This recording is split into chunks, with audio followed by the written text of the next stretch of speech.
guys, in this video I'm going to talk about guilt.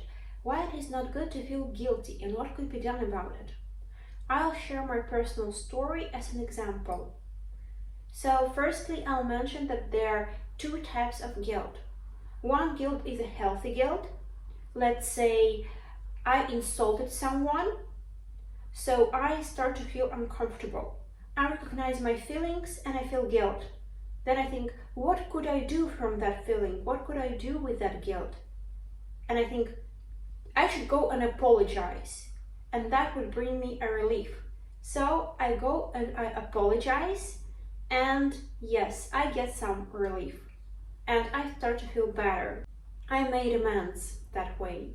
Of course, there's a different situations, like there could be a really high levels of guilt, which could be considered individually better, but I can give an example, like let's imagine some person made some mistake about a child that it led to really unpleasant situation, like really bad. Something happened to the child, something not good, and that person feels guilty, and in this situation there was really fault of that person for sure. Like, of course, there were some circumstances and so on, but the person feels this guilt, and it's for a reason as well. So that person can, for example, help other children all his or her life. Do something good for children, to take a child from the orphanage and other things. And yeah, it really takes a long time, and sometimes people feel guilty about it all their lives. Well, it happens, and unfortunately it's a part of life and everything can happen. So let's get to the other part where I'll speak about toxic guilt, what is actually not good to feel. So what is a toxic guilt?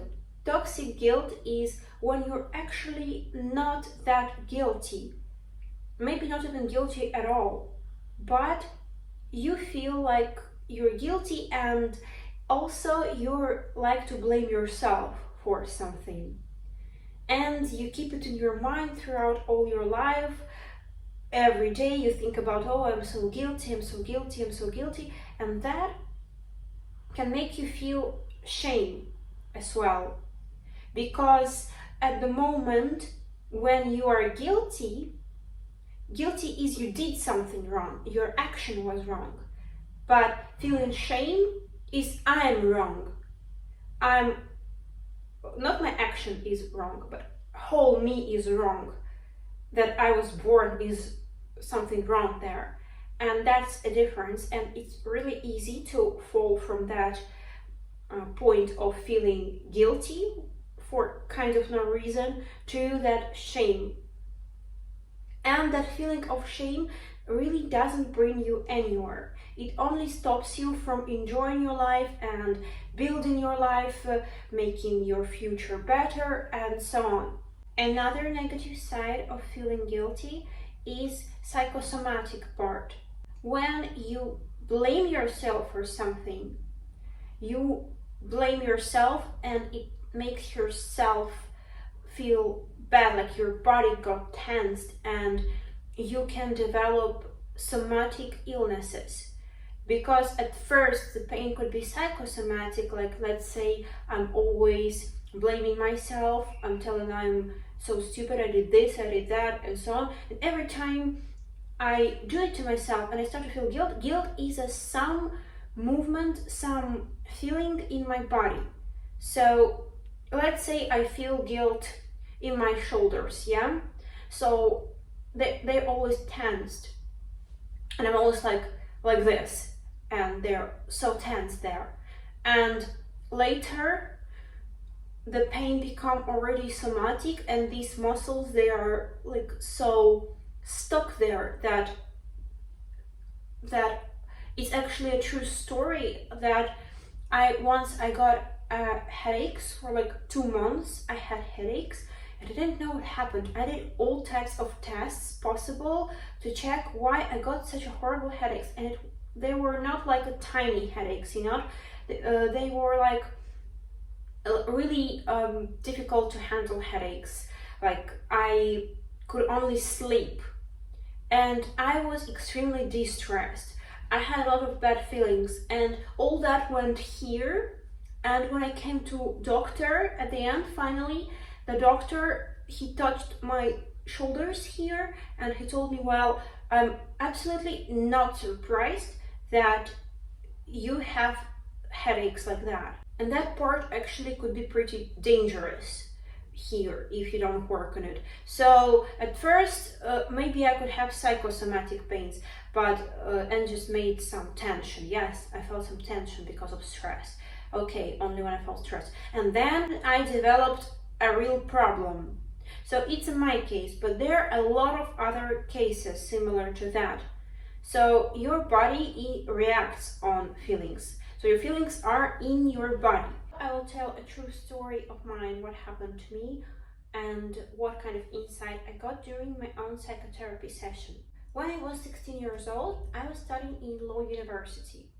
I really enjoyed it at first. I liked everything there. I liked to study. I studied well. But then I got disappointed at some point during the lesson. So a teacher told us something, and I said, I don't want to do that anymore, and I quit. And nowadays, whenever I have any problem, I start to blame myself for quitting that university. So a problem, I mean like financial problem or problem with work. I say, if I studied in Law University, I would always have a job now. I would always be able to earn money wherever I go. I would be good now. I would be happy now. I would have a stability, constant job, and so on. Like I would do amazing now, and not as bad as I'm doing at the moment. Yeah. So that's what I think. Now I would tell myself, and that's absolutely toxic. So I'm feeling kind of guilty because that is probably something what was expected from me. Someone from my surroundings expected me to finish that university because it's good in general. Well, I agree, yes, it's good if you want to do it, but if you don't want to do it, why do you want to study there? And here's a really interesting thing.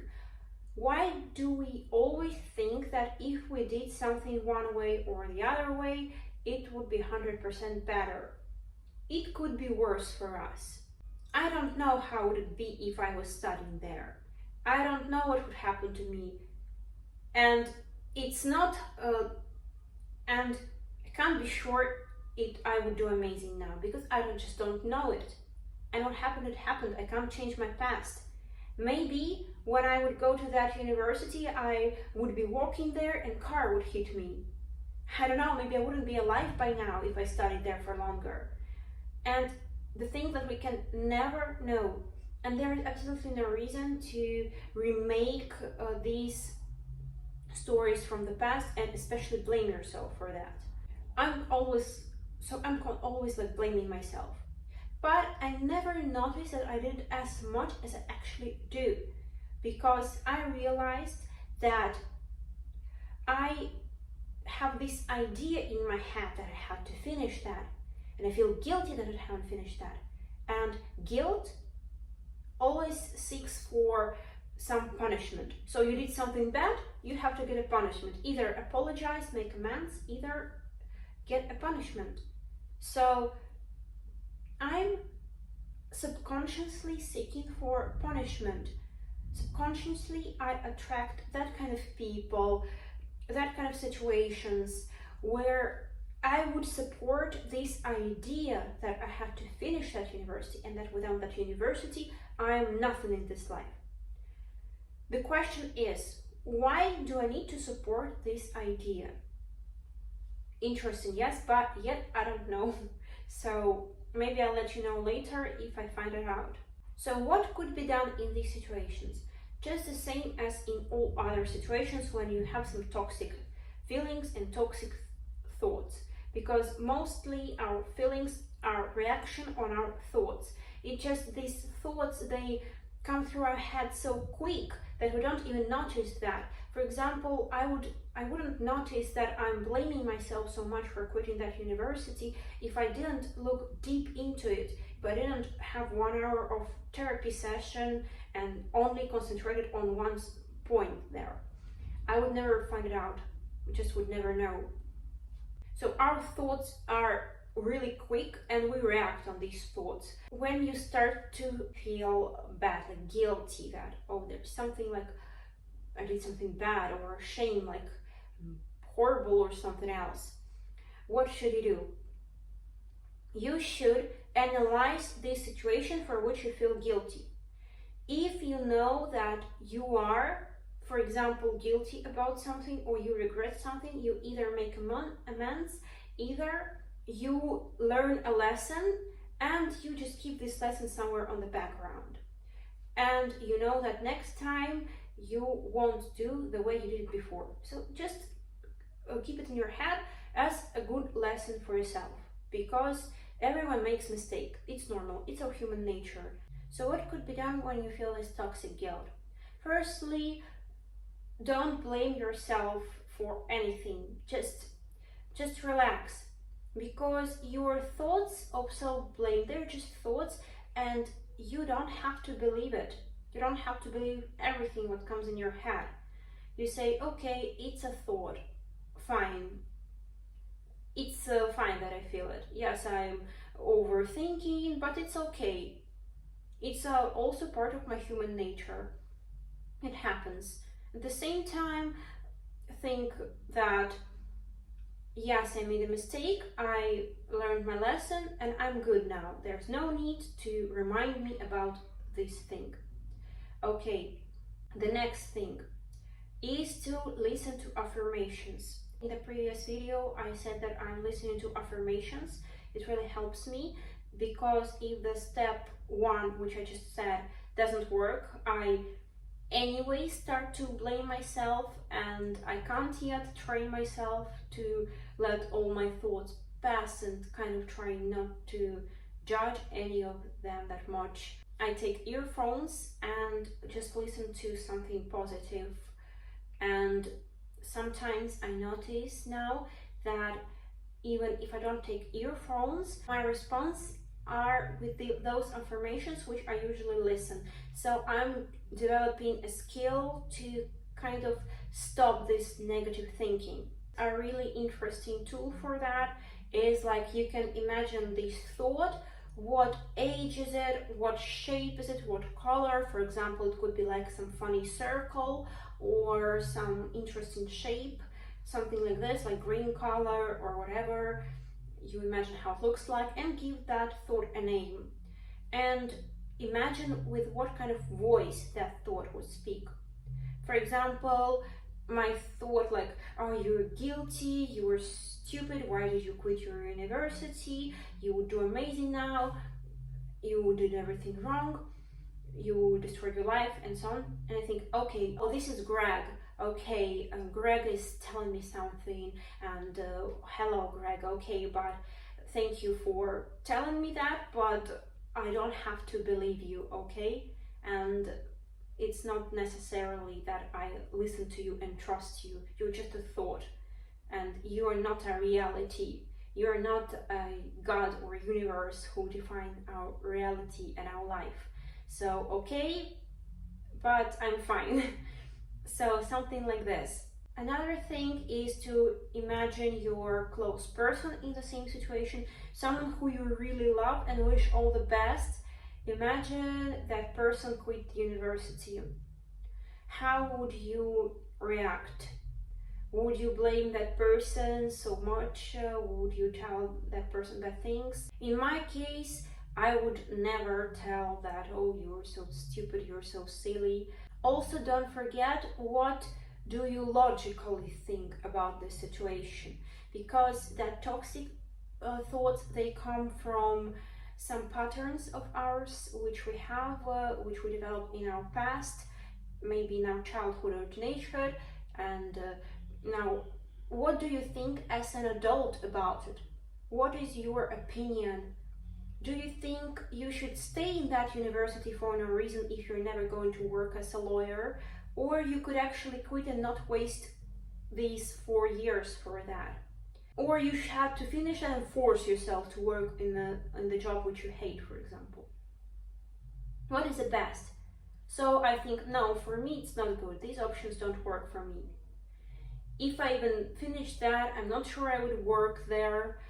So if I wouldn't work there, why do I need this education? Because I would anyway forget everything in 1-2 years.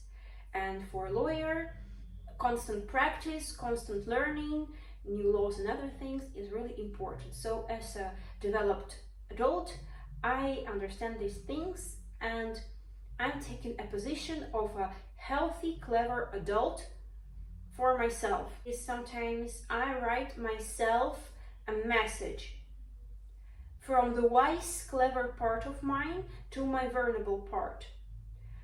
And I write something really supportive because only I know which words, which things would support me the most. So I write it down from that part of me. And after I write it down, I read it.